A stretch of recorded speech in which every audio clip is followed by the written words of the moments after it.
Assalamualaikum warahmatullahi wabarakatuh. Selamat siang sahabat ASP TV dimanapun berada. Jumpa lagi bersama saya Muhammad Yusuf. Dalam video kali ini saya akan menyampaikan materi terkait dengan nilai dan prinsip-prinsip anti korupsi. Ya, bagi sahabat-sahabat atau mahasiswa semuanya yang menonton video ini di malam hari, tetap saya ucapkan selamat siang karena kebetulan pengambilan video ini waktu di siang hari ya. Oke, dalam materi nilai dan prinsip-prinsip anti korupsi ini ada dua subpokok pembahasan ya. Yang pertama adalah nilai-nilai anti korupsi, kemudian yang kedua ada prinsip-prinsip anti korupsi. Nah, jangan kemana-mana, saksikan video berikut ini, kita akan bahas secara tuntas ya. Dalam video ini jangan lupa untuk selalu memberikan dukungan kepada channel kami dengan cara subscribe, like, komen, serta share.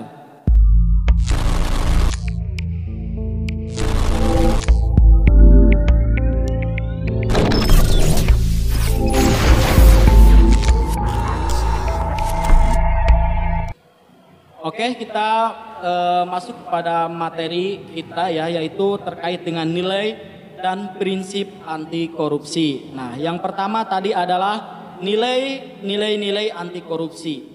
Nah, nilai-nilai anti korupsi ini yang akan dibahas meliputi yang pertama adalah ada kejujuran, kemudian kepedulian, kemandirian, kedisiplinan, pertanggungjawaban, kerja keras, kesederhanaan ya, terus ada keberanian, dan yang terakhir ada keadilan.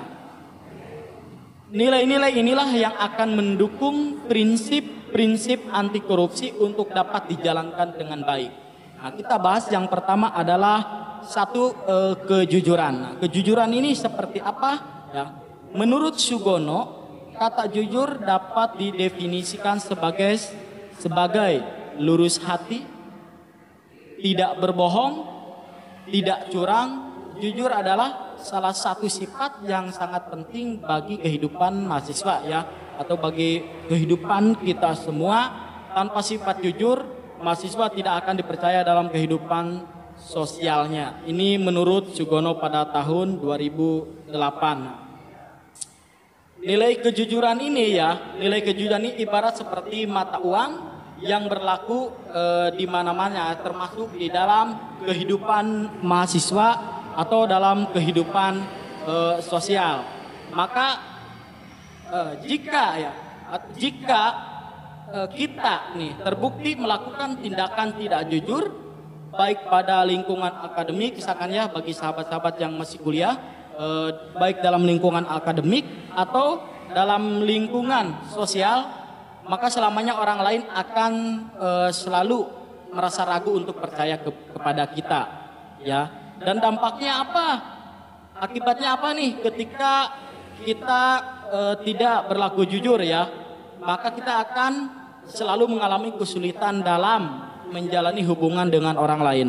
Artinya kejujuran ini memang harus ditanamkan dalam diri kita ya, mulai dari pendidikan usia dini sampai dengan saat ini. Kejujuran itu memang harus melekat di dalam diri kita. Karena begini, ketika sahabat atau teman-teman mahasiswa sedang masuk kerja, sudah keterima kerja, sudah bekerja di suatu perusahaan, tetapi ketika tidak memiliki nilai kejujuran itu, maka nanti akan sulit untuk dipercaya oleh orang lain. Dan kita pun akan sulit untuk mendapatkan teman-teman sepermainan dan lain sebagainya ketika kita sudah terbukti tidak berperilaku dengan jujur gitu ya. Jadi kejujuran itu adalah modal utama untuk menuju kita kesuksesan. Seperti itu kurang lebih. Nah, kemudian kita selanjutnya ada kepedulian. Nah, kepedulian ini menurut Sugono ya, kata peduli ini adalah mengindahkan, memperhatikan, dan menghiraukan. Nah, nilai kepedulian ini sangat penting bagi seorang mahasiswa ya dalam kehidupan di kampus dan di masyarakat. Sebagai calon pemimpin masa depan, seorang mahasiswa perlu memiliki rasa kepedulian terhadap lingkungannya baik lingkungan di dalam kampus maupun di lingkungan di luar kampus. Nah ini terkait masalah kepedulian ini ya. Jadi kita diharuskan sebagai seorang mahasiswa, kepedulian itu kita harus tanamkan ketika kita berada dalam dunia pendidikan. Artinya kita selagi kita masih dalam proses belajar, kepedulian itu memang kita harus diutamakan. Kepedulian yang seperti apa sih? Kayak kepedulian kita ini ya terhadap proses belajar mengajar di kampus, terhadap pengelolaan sumber daya di kampus secara efektif dan efisien, serta terhadap berbagai hal yang berkembang di dalam kampus. Nih, mahasiswa juga dituntut ya untuk peduli terhadap lingkungan di luar kampus, terhadap kiprah alumni dan kualitas produk ilmiah yang dihasilkan oleh perguruan tingginya. Ini yang poin kedua ya, terkait kepedulian ini. Kemudian kita masuk lagi ada kemandirian. Nah, kemandirian ini yang seperti apa? Nah, kemandirian ini bagi sahabat ya atau mahasiswa dapat diartikan sebagai proses pendewasaan diri, yaitu dengan tidak bergantung pada orang lain untuk mengerjakan tugas dan tanggung jawab. Nah, ini kemandirian. Jadi artinya tidak bergantung pada orang lain ya. Nah, bagi Anda seorang mahasiswa, ketika Anda diberi tugas oleh dosen Anda, maka Anda kerjakanlah tugas itu oleh diri Anda sendiri. Jangan bergantung kepada orang lain. Artinya begini, masih ada aja ya, atau mungkin bisa banyak, ada oknum ya, beberapa oknum mahasiswa yang kemudian dikasih tugas oleh dosennya, tetapi tugas itu dikasih misalkan ke warnet gitu, untuk dikerjakan kemudian dibayar aja sama dia.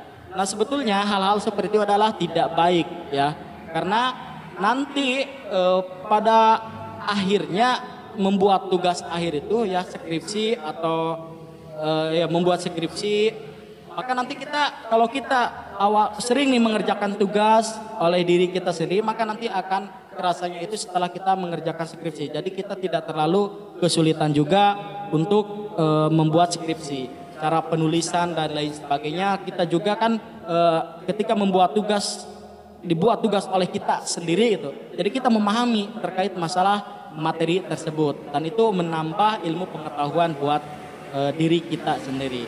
Tapi sebaliknya, kalau Anda mempunyai tugas tapi tugas Anda dikerjakan oleh orang lain, mau bagaimana? Mau bagaimana Anda misalkan bisa dalam mengerjakan tugas tersebut? Bagaimana kita mau bisa cara penulisannya yang baik terhadap tugas tersebut ya? Bagaimana kita mau memahami isinya? Karena untuk membuat tugas aja kita sudah logikanya ya, membuat tugas saja kita sudah nggak mau ribet gitu kan, makanya dicari ke orang lain, apalagi kita mau mempelajari isinya. Nah, jadi sebaiknya, nah kemandirian ya, contohnya dalam membuat tugas itu tanamkan dari diri kita, dari awal kita kuliah kita harus mulai menanamkan. Bahkan bukan saja dari awal kuliah ya, dari pendidikan usia dini pun kemandirian memang kita perlu miliki gitu loh ya. Agar kalau kita sudah membudayakan kemandirian tersebut, maka selalu akan melekat dalam diri kita. Begitu, ini terkait masalah kemandirian. Kemudian yang selanjutnya ada kedisiplinan. Nah, kedisiplinan ini adalah menurut Sugono ya, definisi kata disiplin adalah ketaatan atau kepatutan kepada peraturan. Dalam mengatur kehidupan kampus baik akademik maupun sosial, mahasiswa perlu hidup disiplin. Hidup disiplin tidak berarti harus hidup seperti pola militer di barak militer, namun hidup disiplin bagi mahasiswa adalah dapat mengatur dan mengelola waktu yang ada untuk dipergunakan sebaik-baiknya. Nah, ini adalah terkait masalah kedisiplinan. Kedisiplinan itu jangan gini, misalkan ada mata kuliah di hari Rabu, jam 9 sudah mulai kuliah, tetapi Anda itu kan sahabat-sahabat semuanya misalkan kuliah datang ke kampus 10.30. Jadi Anda hanya mengikuti pelajaran kalau waktu 2 jam itu cuma 30 menit. Nah, ini yang tidak disiplin gitu loh. Gimana kita mau memahami terkait materi nanti yang disampaikan oleh dosennya? Kita datang aja sudah terlambat. Nah, ini pola-pola kedisiplinan ini yang perlu juga kemudian kita tanamkan dalam diri kita ya. Karena kita mau masuk kerja, misal kita udah masuk kerja, udah mulai bekerja. Nah, masuk bekerja itu mulai jam 7, tetapi Anda setiap hari datang bekerja jam 8 atau jam 9 gitu dan begitu saja, itu bukan ada penaikan ya, baik gaji atau jabatan Anda, tetapi yang ada bisa Anda di PHK atau diberhentikan secara tidak hormat oleh pihak perusahaan karena kedisiplinan tadi gitu loh. Oke. Yang selanjutnya ada tanggung jawab. Tanggung jawab ini ya, menurut Sugono, kata tanggung jawab adalah keadaan wajib menanggung segala sesuatu. Kalau terjadi apa-apa boleh dituntut, dipersalahkan, dan diperkarakan. Itu menurut Sugono ya. Jadi kita itu selain tadi memiliki yang kita sudah bahas itu, yang sudah bahas ya terkait baik kedisiplinan dan lain-lain tadi, kita juga harus memiliki rasa tanggung jawab. Ketika tadi menurut Sugono, kata tanggung jawab itu ya, keadaan wajib menanggung segala sesuatu. Kalau terjadi apa-apa boleh dituntut, dipersalahkan dan diperkarakan. Artinya ketika kita melakukan sesuatu dan bertindak sesuatu atau mengambil langkah sesuatu, maka kita harus tanggung jawab. Tanggung jawab hal ini adalah ya gitu. Ketika kita melakukan kesalahan maka kita harus siap untuk diproses baik itu secara hukum dan lain-lain gitu kan. Ketika Anda masuk kuliah, ketika Anda sudah masuk kuliah, artinya hidup itu kan pilihan. Ketika Anda memilih untuk kuliah, artinya kita harus menjalani dunia perkuliahan itu sampai selesai. Di mana sih bisa bertanggung jawabnya kita? Maka ketika kita sudah masuk kuliah, kita harus tanggung jawab. Harus jalani kuliah tersebut dan kita harus tanggung jawab sampai perkuliahan kita itu sampai selesai. Ya, pertanggungjawaban ini bukan saja kepada diri kita, tetapi tanggung jawab secara moral, kemudian tanggung jawab kepada orang tua juga. Loh, kenapa kita harus bisa mempertanggungjawabkan kepada orang tua? Karena orang tua yang sudah membiayai kita untuk masuk ke dunia pendidikan tersebut. Maka kita harus melaksanakan tanggung jawab tersebut dengan sebaik-baiknya agar kita bisa menjadi sebuah kebanggaan ya bagi orang tua kita. Jangan uniko nih, kalau bahasa usaha nipu kalau tidak, jangan seperti itu. Bilangnya buat bayaran tetapi malah pakai lain-lain gitu, itu tidak boleh ya. Nah, ini yang poin 5 ya, tanggung jawab. Kemudian kita masuk pada poin yang 6, yang kerja keras. Kerja keras ini adalah dasar dengan adanya kemauan. Nah, kemauan menimbulkan asosiasi dengan ketekatan, ketekunan, daya tahan, tujuan jelas, daya kerja, pendirian, pengendalian diri, keberanian, ketabahan, keteguhan, tenaga, kekuatan, kilaki-lakian dan pantang untuk mundur. Ini kerja keras ya. Jadi semuanya juga kita perlu kerja keras. Nah, kerja keras ini kenapa kita perlu kerja keras? Karena segala sesuatu kita lakukan itu harus dengan kerja keras dan harus dengan kerja keras. Kalau kita melakukan sesuatu dengan tidak kerja keras, hasilnya juga saya yakin tidak akan maksimal. Nah, saya akan contohkan, Anda seorang mahasiswa dikasih tugas oleh dosen Anda, tugas kelompok untuk melakukan suatu penelitian. Nah, penelitian misalkan di bidang pertanian atau di bidang pendidikan dan lain sebagainya. Nah, ketika Anda dan kelompok-kelompok dan tim satu dan anggota-anggota Anda itu ya dalam satu kelompok tersebut melakukan penelitian ini dengan kerja keras, ya, dengan kerja keras maksimal. Saya yakin hasilnya pun akan maksimal dari hasil penelitian tersebut. Nah, kenapa? Karena ini there is will, there is way. Jadi ketika ada kemauan pasti ada jalan. Makanya perlu kita kerja keras. Walaupun itu sulit, tapi ketika kita mengerjakan itu dengan kerja sama dan kerja keras, insya Allah tidak ada yang sulit, semuanya juga akan dipermudah dan hasilnya pun saya yakin akan baik. Ya, kerja keras. Nah, kemudian yang selanjutnya ada sederhana. Nah, sederhana ini yang seperti apa? Nah, gaya hidup mahasiswa merupakan hal yang penting dalam interaksi dengan masyarakat di sekitarnya. Nah, gaya hidup sederhana ini sebaiknya perlu dikembangkan sejak mahasiswa mengenyam masa pendidikannya. Dengan gaya hidup sederhana, setiap mahasiswa dibiasakan untuk tidak hidup boros. Ya, tidak hidup boros, tidak hidup sesuai dengan kemampuannya dan dapat memenuhi semua kebutuhannya. Nah, ini hidup sederhana ini. Seperti yang tadi, jangan sampai kita berasal dari keluarga yang sederhana, kan? Tapi kita hidupnya bermewah-mewahan. Nah, makanya hal ini bisa terjadi uniko, ya, usaha nipu kolot, gitu kan? Yang tadinya buat bilangnya mau bayaran, mau apa, orang tua kan pasti nyari-nyari kan buat biaya tersebut, tetapi sama kita ternyata bukan buat bayaran, tetapi ini buat gaya hidup kita doang, itu kan, buat hore-hore, buat hidup kita boros. Itu yang tidak boleh. Makanya kita biasakan kita hidup sederhana, yang penting kebutuhan kita itu terpenuhi, gitu ya.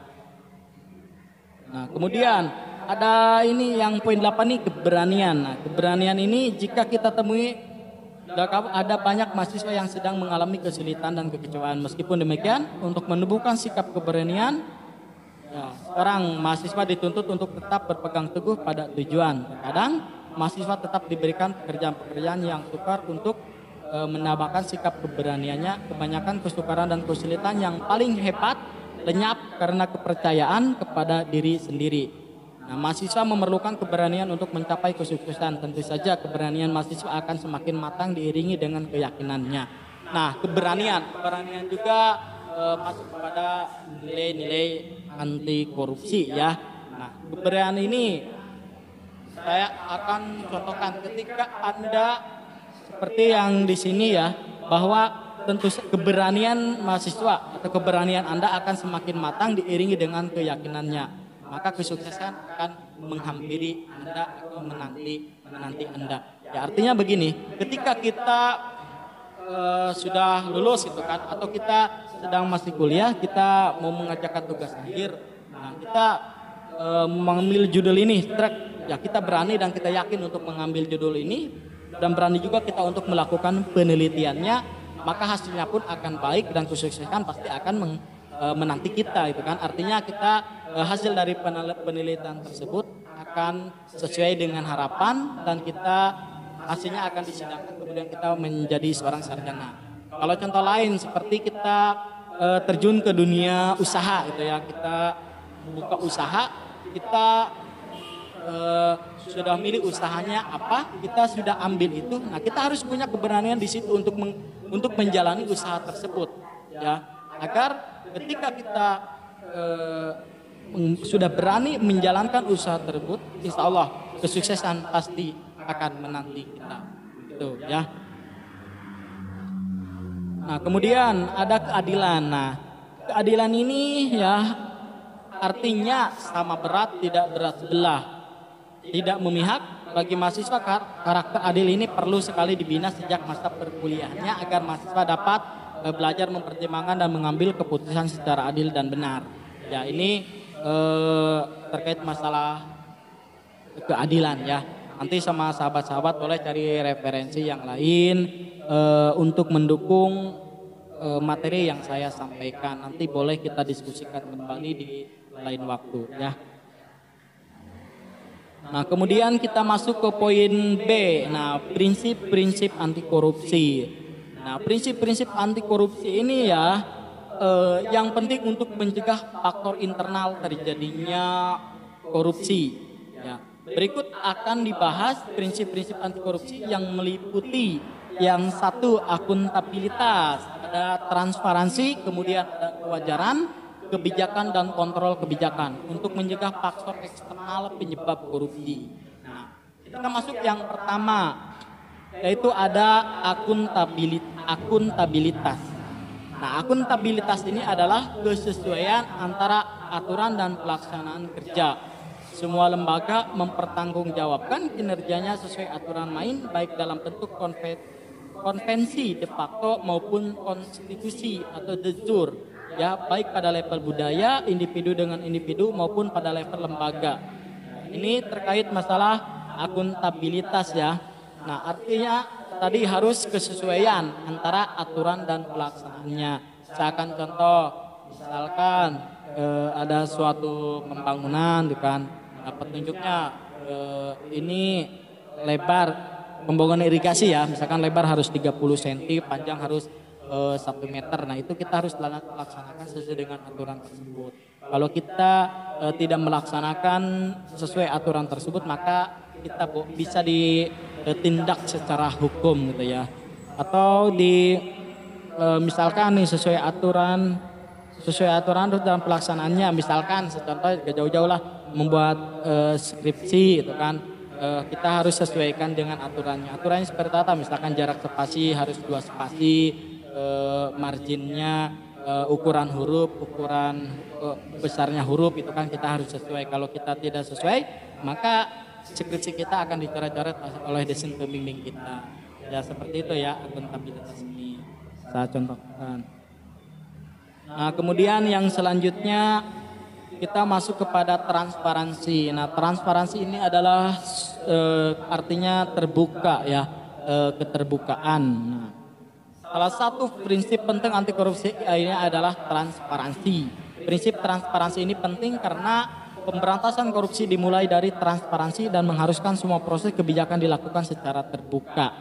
Jadi semua kebijakan ya, yang dilakukan harus secara terbuka. Ini adalah untuk menjaga tidak terjadinya suatu tindakan korupsi. Maka dibutuhkan yang namanya transparansi. Ya. Kemudian yang ketiga adalah kewajaran. Nah, kewajaran ini prinsip kewajaran ya. Prinsip fairness atau kewajaran ini ditujukan untuk mencegah terjadinya manipulasi ketidakwajaran dalam penganggaran, baik dalam bentuk markup maupun ketidakwajaran lainnya. Sifat-sifat prinsip kewajaran ini terdiri dari 5 hal yang penting ya: komprehensif dan disiplin, fleksibilitas, terprediksi, kejujuran, dan informatif. Nah ini kewajaran ini tadi dalam bentuk markup. Jangan sampai nih misalkan kita bekerja di sebuah hotel ya, atau di sebuah hotel kita dipercaya untuk belanja bahan-bahan makanannya atau bahan-bahan lain dari hotel tersebut, tetapi kita di markup nih sama kita, kan yang tadi harganya itu cuma 500 kita dirubah struknya menjadi 1 juta. Itu yang tidak boleh, itu namanya di markup ya. Itu nggak boleh dan itu bisa ditindak secara hukum. Kemudian yang selanjutnya ini kebijakan ini keputusan ya. Nah kebijakan ini prinsip anti korupsinya. Yang keempat adalah ada prinsip kebijakan. Pembahasan mengenai prinsip ini ditujukan agar mahasiswa dapat mengetahui dan memahami kebijakan anti korupsi. Kebijakan ini berperan untuk mengatur tata interaksi agar tidak terjadi penyimpangan yang dapat merugikan negara dan masyarakat. Nah ini adalah kebijakan terkait masalah kebijakan ya, masuk pada prinsip-prinsip anti korupsi yang tepat. Oke. Kemudian yang selanjutnya ada kontrol kebijakan. Nah, tadi ada kebijakan, sekarang kita masuk ke yang poin 5 adalah kontrol kebijakan. Kontrol kebijakan ini adalah upaya agar kebijakan yang dibuat betul-betul efektif dan mengeliminasi semua bentuk korupsi. Pada prinsip ini ya, pada prinsip ini akan dibahas mengenai lembaga-lembaga pengawasan di Indonesia ya. Problematika pengawasan di Indonesia. Bentuk kontrol kebijakan merupakan partisipasi, evaluasi, dan reformasi. Nah kontrol kebijakan, mungkin ada masuk pertanyaan misalkan dari teman-teman mahasiswa, kita sebagai mahasiswa apa yang kita bisa lakukan sebagai untuk mengontrol kebijakan. Apakah misalkan ada pertanyaan seperti itu ya. Nah, dalam mahasiswa ya, dunia mahasiswa biasa sama teman-teman juga tidak asing lagi ya. Ada yang namanya agent of change, kemudian ada juga agent of control ya. Mahasiswa sebagai agen perubahan dan agen controlling juga. Masuk pada kontrol kebijakan ini ketika ada suatu pembangunan atau dan lain-lain itu kan, bagaimana cara mahasiswa untuk melakukan ikut andil gitu ya mengontrol kebijakan tersebut. Maka teman-teman mahasiswa bisa meminta data ke instansi tersebut ya untuk dilakukan pengkajian, dikaji oleh teman-teman apakah ada atau tidak suatu tindakan yang kira-kira tidak sesuai dengan aturan atau dalam ini sudah dilakukan salah itu kan oleh instansi tersebut misalkan. Nah, bisa itu melakukan kontrol sosial. Jadi semacam mahasiswa sedang berdemo itu kan itu sama saja melakukan kontrol kebijakan. Yang penting jangan sampai kontrol kebijakan ini ya agent of control ini digunakan dengan salah. Artinya kita hanya mengatasnamakan aja misalnya sebagai agent of control, tetapi ketika Anda melakukan controlling tersebut dikasih nasi padang dan lain sebagainya misalkan ya Anda mengambil dan selesai. Jadi jangan sampai atau bahkan bisa dijadikan mata pencarian dari controlling itu jangan sampai. Itu sesuatu yang tidak baik dan bisa dilakukan ditindak secara hukum ya. Nah, demikian materi nilai dan prinsip-prinsip anti korupsi ini ya yang saya bisa sampaikan. Adapun pertanyaan boleh tulis di kolom komentar atau boleh japri atau boleh tulis ya di grup kita bagi teman-teman mahasiswa. Kalau bagi sahabat-sahabat boleh tulis di kolom komentar. Atau ada pertanyaan lain di luar daripada materi ini boleh atau ada sarannya juga boleh ya. Demikian jangan lupa untuk selalu memberi dukungan kepada channel kami dengan cara subscribe, like, komen serta share. Wabillahi taufiq wal hidayah. Assalamualaikum warahmatullahi wabarakatuh. Ayo,